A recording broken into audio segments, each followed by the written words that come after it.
Hello students, आज की video में हम साउंड चैप्टर करेंगे। साउंड क्या है? ये एक एनर्जी की फॉर्म है जिसकी वजह से हम सुन पाते हैं। और 3 things needed to hear sound, कि साउंड को सुनने के लिए कौन सी 3 चीजें जरूरी है। सबसे पहले सोर्स ऑफ साउंड, कि सोर्स होना चाहिए साउंड का जहां से साउंड निकलती हो। सेकंड है कोई ना कोई मीडियम हो जिसके थ्रू वो प्रोपेगेट हो। मीडियम में सॉलिड मीडियम भी हो सकता है, लिक्विड भी, गैस भी। और थर्ड है कि सेंसिंग बॉडी लाइक ईयर, कि जो ईयर है ये होना जरूरी है। नेक्स्ट है sound is produced by vibrating body, कि हमेशा वाइब्रेटिंग बॉडी ही साउंड पैदा करती है। इसके लिए कि जैसे हम एक स्कूल ड्रम है उसको हम ग्राउंड पे रखें और उसको स्टिक से जो है बजाएं तो उससे साउंड पैदा होती है। और अब उसके बाद क्या है, उसके ऊपर छोटे छोटे राइस के दाने रख दो। When we strike drum with the stick, grains also move। तो जैसे ही हम स्टिक से ड्रम को बजाएंगे तो वो ग्रेन्स जो है जो राइस के वो भी ऊपर जो है वो मूव करने स्टार्ट हो जाएंगे। When drum is producing sound, its membrane start vibrating। क्योंकि जब ड्रम जो है ये साउंड पैदा करता है तो उसकी जो मेम्ब्रेन है वो वाइब्रेट करती है। जैसे ही हम स्टिक से उसको करते हैं स्ट्राइक तो उसकी मेम्ब्रेन जो है वाइब्रेट करने लग जाती है ड्रम की। When drum ceases to sound, the grains of rice stop moving। और जैसे ही हम ड्रम को स्टिक से जो है वो स्ट्राइक करना बंद कर देती हैं तो जो ग्रेन्स ऑफ राइस है वो भी मूव करना बंद कर देती हैं। तो इससे ये प्रूव होता है कि जो साउंड है वो हमेशा वाइब्रेटिंग बॉडी ही पैदा करती है। साउंड प्रोड्यूस्ड बाय ह्यूमंस, कि इंसान में कैसे साउंड पैदा होती है।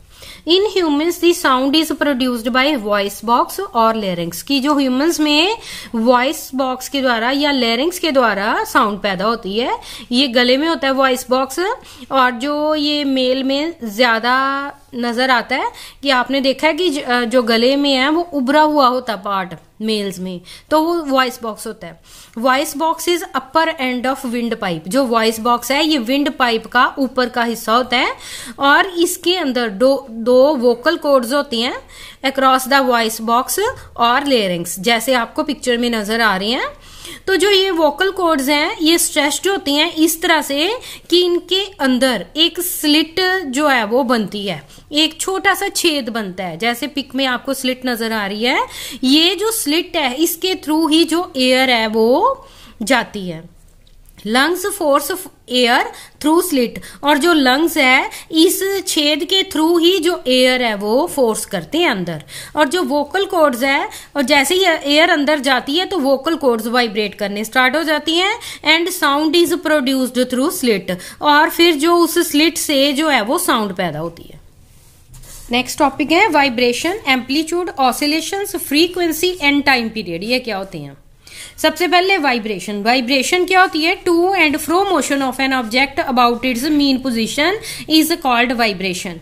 टू एंड फ्रो मीन्स आगे पीछे मोशन होना किसी भी ऑब्जेक्ट की मीन पोजीशन के आसपास। इस पिक्चर में देखो जैसे ये ए है, ये मीन पोजीशन है, इसके आसपास ये जो बॉब है ये जो है मूव करता है, सी की तरफ जाता है, फिर ए पे आता है मीन पोजीशन पे, फिर से बी पे जाता है, फिर से ए पे आता है। तो इसको हम वाइब्रेशन कहती हैं। एक वाइब्रेशन ए से सी, सी से ए से बी और बी से फिर से ए पे आ जाए तो 1 वाइब्रेशन कंप्लीट हो जाती है।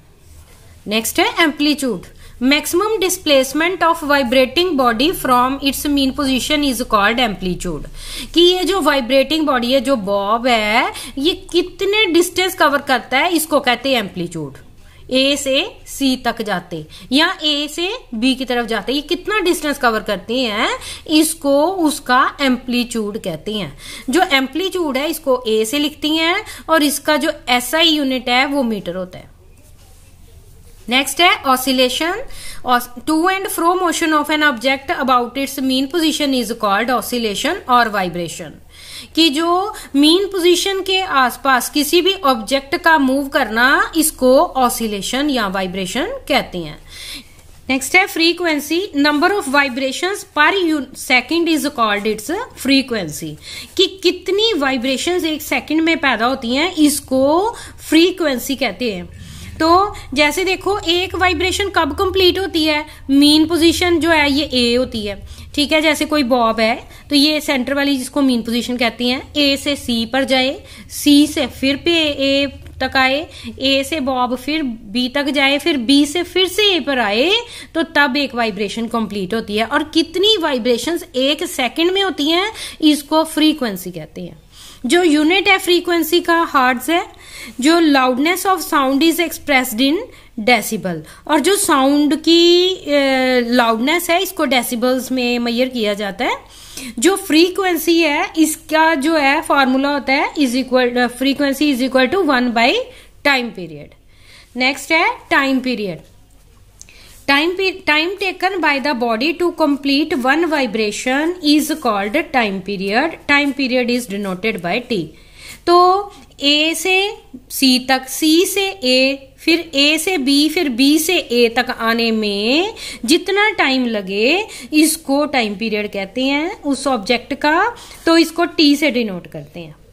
नेक्स्ट है sound requires medium to travel. जो sound needs a medium to travel, air is the medium for sound to travel. जैसे एयर है ये भी एक मीडियम है, ये गैसियस मीडियम है साउंड का, तभी हम एक दूसरे की साउंड जो है वो सुन सकते हैं। Sound can not travel through vacuum. Vacuum means जहां पे एयर ना हो, जहां पे एयर ना हो वहां पे हम एक दूसरे की साउंड नहीं सुन सकते। Sound travel through solids, liquids and gases. Sound जो है हमेशा हम तभी सुन सकते हैं अगर बीच में कोई सॉलिड मीडियम हो या लिक्विड हो या फिर गैस हो। नेक्स्ट टॉपिक है स्पीड ऑफ साउंड। जो साउंड है ये सॉलिड में फास्टेस्ट होती है और मोर इजीली चलती है ये सॉलिड्स में। क्यों? क्योंकि सॉलिड्स में जो मॉलिक्यूल्स है वो बहुत क्लोजली पैक्ड होती हैं, और जो साउंड है ये लिक्विड्स में स्लो चलती है। क्यों? क्योंकि वहां पे जो मॉलिक्यूल्स है वो लेस क्लोजली पैक्ड है। And sound travels in gases with least speed. और गैसेज में जो साउंड है ये सबसे कम स्पीड से चलती है क्योंकि molecules they are quite farther, क्योंकि इसमें जो मॉलिक्यूल्स है वो दूर दूर होती हैं। Speed of sound in solids, liquids and gases. Solids में सबसे ज्यादा, उससे कम लिक्विड में, उससे कम गैसेस में। जो स्पीड ऑफ लाइट है it is much more than speed of sound. कि जो लाइट की स्पीड है ये साउंड की स्पीड से बहुत ज्यादा होती है। जो लाइट की स्पीड है ना एयर में वो 3 × 10⁸ मीटर पर सेकेंड है, और जो साउंड की स्पीड है एयर में वो 340 मीटर पर सेकेंड है। और जो साउंड की स्पीड वाटर में है वो 1500 मीटर पर सेकेंड है, और सॉलिड्स में साउंड की जो स्पीड है वो 5000 मीटर पर सेकेंड है। नेक्स्ट टॉपिक है characteristics of sound. First characteristic है loudness, second pitch, and third है क्वालिटी और टिम्बर। लाउडनेस जो है ना साउंड की ये एम्पलीट्यूड के स्क्वायर के बराबर होती है, डायरेक्टली प्रोपोर्शनल टू एम्पलीट्यूड का square. If amplitude is doubled, अगर एम्पलीट्यूड डबल हो जाए तो लाउडनेस जो है ये 4 टाइम्स हो जाती है। एम्पलीट्यूड जो है साउंड का इसको डेसिबल्स में मापते हैं, और 80 डेसिबल से ऊपर की जो साउंड है ना ये पेनफुल होती है एंड अनबियरेबल, वो हम उसको जो है सहन नहीं कर सकते। नेक्स्ट है pitch. Shrillness of sound is called pitch. Shrillness word का मतलब होता है तीखापन। जो साउंड का तीखापन इसको हम पिच कहते हैं। श्रिलनेस और pitch depends upon the frequency of vibrating body. जो पिच है ये डिपेंड करती है फ्रीक्वेंसी पे। Sound of child has more pitch. जो चाइल्ड की साउंड है इसकी ज्यादा पिच होती है, ज्यादा तीखी होती है आवाज उसकी than the sound of adult. Sounds produced by birds have more pitch than sound of roar of lion. और जो शेर के दहाड़ने की जो साउंड है उसकी जो पिच कम होती है और बर्ड्स की ज्यादा होती है। नेक्स्ट है गर्ल्स की जो साउंड है इसकी पिच ज्यादा होती है बॉयज से। आगे मॉस्किटोज जो हैं इनकी पिच ज्यादा होती है लॉयंस से। नेक्स्ट कैरेक्टरिस्टिक है क्वालिटी और टिम्बर ऑफ साउंड। क्वालिटी और timbre of sound is characteristic of sound that allows us to distinguish sounds of same pitch and loudness. अगर कोई साउंड की पिच और लाउडनेस सेम हो तो फिर जो है हम उसके क्वालिटी से हमको उसकी साउंड का पता चलता है। नेक्स्ट टॉपिक है audible and non audible sounds. For human ear the range of audible sound range is between 20 hertz to 20,000 hertz. कि जो ह्यूमन का कान है ये 20 हर्ट्ज से लेके 20,000 हर्ट्ज तक की आवाज को सुन सकता है। Sound of frequency less than 20 hertz and more than 20,000 hertz can not be detected by human ear. कि अगर 20 हर्ट्ज से कम हो जाए फ्रीक्वेंसी तब भी ह्यूमन ईयर नहीं सुन सकता, और 20,000 हर्ट्ज से ज्यादा हो जाए तब भी ह्यूमन ईयर उसको नहीं सुन सकता। Sounds having frequencies less than 20 hertz are known as infrasonics. और जिन साउंड्स की फ्रीक्वेंसी 20 हर्ट्ज से कम हो उसको इंफ्रासोनिक्स कहते हैं, और जो साउंड्स की फ्रीक्वेंसी 20,000 हर्ट्ज से ज्यादा हो उसको अल्ट्रासोनिक्स कहते हैं।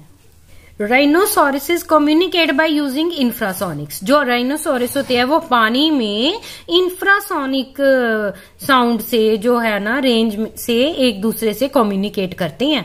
They can hear sound having frequency as low as 5 hertz. वो 5 हर्ट्ज तक की भी साउंड को सुन सकते हैं राइनोसोरस। डॉग्स जो है ये 50,000 हर्ट्ज तक की फ्रीक्वेंसी को सुन सकते हैं। कैट्स जो है ये 65,000 हर्ट्ज तक की फ्रीक्वेंसी को सुन सकती हैं साउंड को।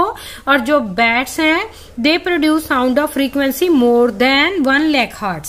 और जो बैट्स है इनकी जो फ्रीक्वेंसी मैक्सिमम होती है 1 लाख हर्ट्ज होती है। Bats catch there pray by using ultrasonic vibrations. और जो बैट्स है ये अपने प्रे को भी इस अल्ट्रासोनिक्स की हेल्प से ही कैच करती हैं।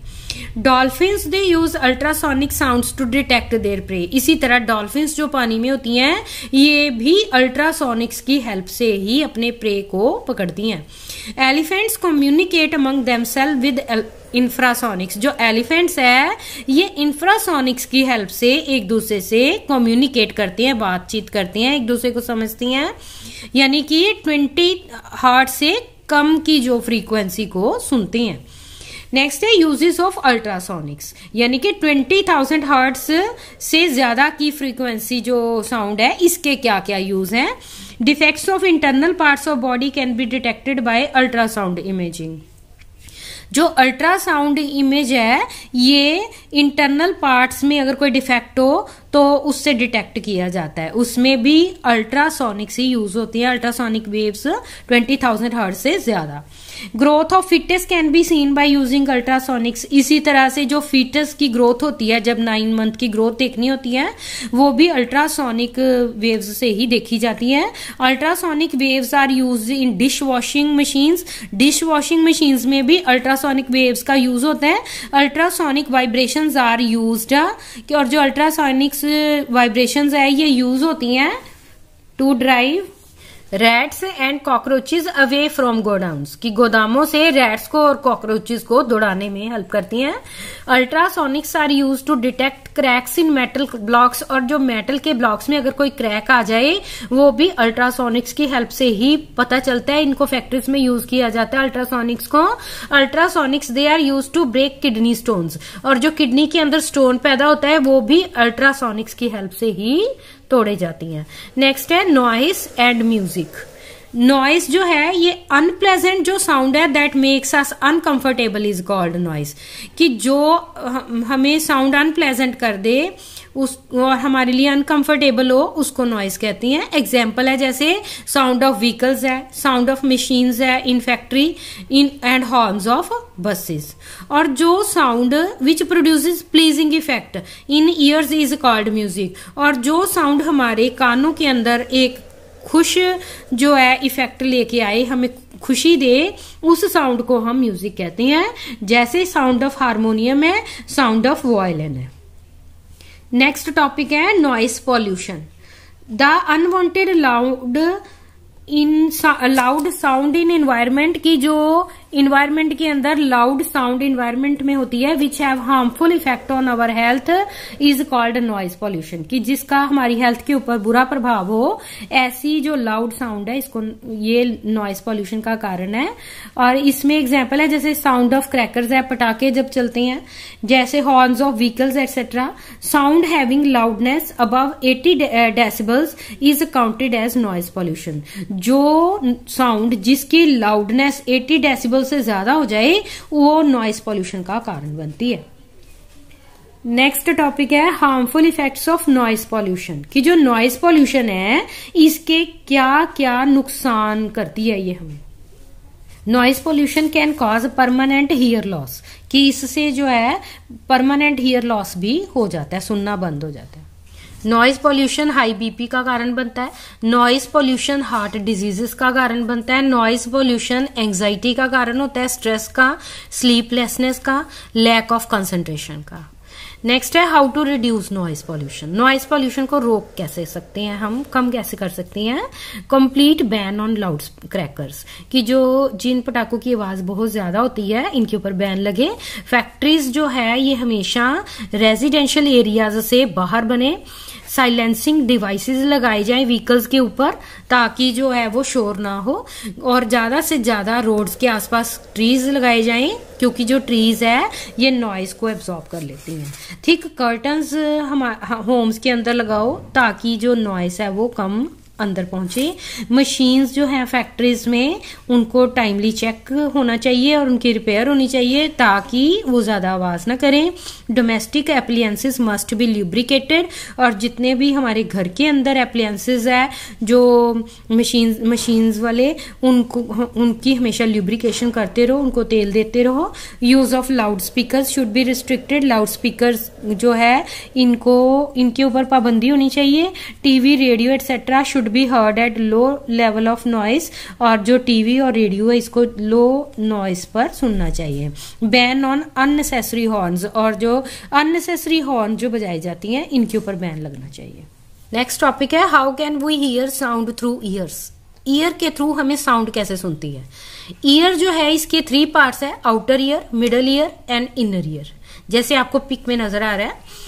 आउटर ईयर जो है ये shape of outer ear is a funnel shaped, जो आउटर ईयर है ये फनल शेप्ड होता है, इसको पिन्ना भी कहती हैं। साउंड एंटर्स द पिन्ना, सबसे पहले जो साउंड है वो पिन्ना में जाती है और ये उसके आगे एक कैनाल होती है उसमें ट्रेवल करती है। At the end of canal thin membrane is stretched, और इस कैनाल के बिल्कुल एंड के ऊपर एक मेम्ब्रेन होती है and this membrane is called ear drum, इसको हम ईयर ड्रम कहते हैं, पर्दा कहते हैं, कान का पर्दा हिंदी में। Sound vibrations fall on ear drum, और जो साउंड की वाइब्रेशंस है वो ईयर ड्रम के ऊपर जो है वो फॉल करती हैं एंड ईयर ड्रम जो है उसी टाइम वाइब्रेट करना स्टार्ट कर देता है। Ear drum sends vibrations to middle ear, और ये जो ईयर ड्रम है जैसे ये वाइब्रेट करता है तो ये वाइब्रेशंस को मिडल ईयर तक सेंड करता है। मिडल ईयर जो है ये 3 बोन्स होती हैं इसके अंदर, मैलियस, इनकस एंड स्टेप्स। ये जो बोन्स है ये एक दूसरे से इंटरलॉक होती है। ईयर ड्रम जो है वाइब्रेशंस को मिडिल ईयर तक सेंड करता है, और जो मिडिल ईयर है ये ट्रांसफर कर देता है इन वाइब्रेशंस को इनर ईयर तक। जो इनर ईयर है इसके अंदर ट्यूब्स होती हैं, इनको कॉकलिया बोलती हैं। कॉकलिया जो ये सेमी सर्कुलर कैनाल्स है फिल्ड विद द फ्लूइड, और इसके अंदर एक फ्लूइड होता है और ऑडिटरी नर्व्स होती हैं। ये जो सिग्नल जो है यहीं से ऑडिटरी नर्व से ही जो सिग्नल है ये ब्रेन तक जाता है, और we are able to hear and recognise sound, और फिर हम जो है उस आवाज को सुनते हैं और साउंड को पहचानते हैं। तो ये है आज की हमारी वीडियो।